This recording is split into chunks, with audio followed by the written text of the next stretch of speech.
तो हम ये कहते हैं कि हम मदरसे के अंदर मोहम्मद साहब को भी पढ़ाएंगे, हम भगवान श्री राम को भी पढ़ाएंगे। जिसका ऐसा महान पिता हो, उस पुत्र का भी तो यही कर्तव्य है कि वो अपने पिता की महानता पर आंच न आने दे। अब मदरसों में भगवान राम की कहानी को नए पाठ्यक्रम का हिस्सा बनाया जाएगा। हाल ही में उत्तराखंड वक्फ बोर्ड ने इस बात की जानकारी दी है। जानकारी के अनुसार संबद्ध मदरसों के लिए मार्च में शुरू होने वाले नए सत्र में श्री राम की कहानियों को जोड़ा जाएगा।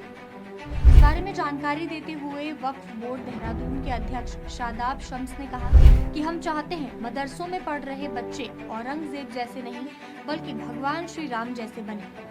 साथ ही उन्होंने कहा कि मदरसे के छात्रों को पैगंबर मोहम्मद के साथ साथ भगवान श्री राम की जीवन की भी कहानियां पढ़ाई जाएंगी। अनुभवी मुस्लिम मौलवियों ने भी इस कदम को मंजूरी दे दी है। आपको बता दें कि शादाब शम्स एक भाजपा नेता है। मॉडर्न मदरसे बनाने जा रहे हैं, जिसको मार्च से पहला सेशन हम स्टार्ट करने जा रहे हैं, जिसका उसमें हमारा मानना है कि हम दुनिया के साथ कदम ताल करें और इंग्लिश मीडियम में उस सिलेबस को हम उतारें। तो उसमें आदमी उनको पढ़ाता है, उनको पढ़ाना चाहता है जिनकी गाथाओं पे उसे गर्व होता है।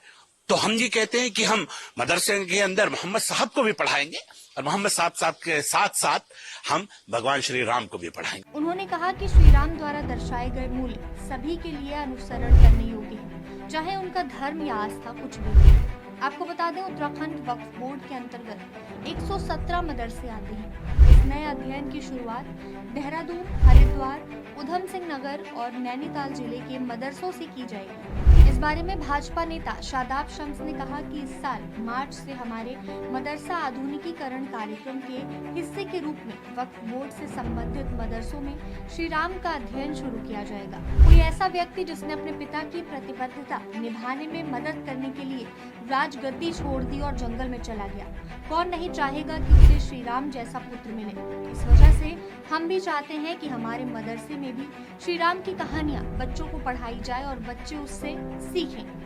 धन्यवाद। ऐसी तमाम जानकारियों के लिए जुड़े रहें चेतना मंच के साथ।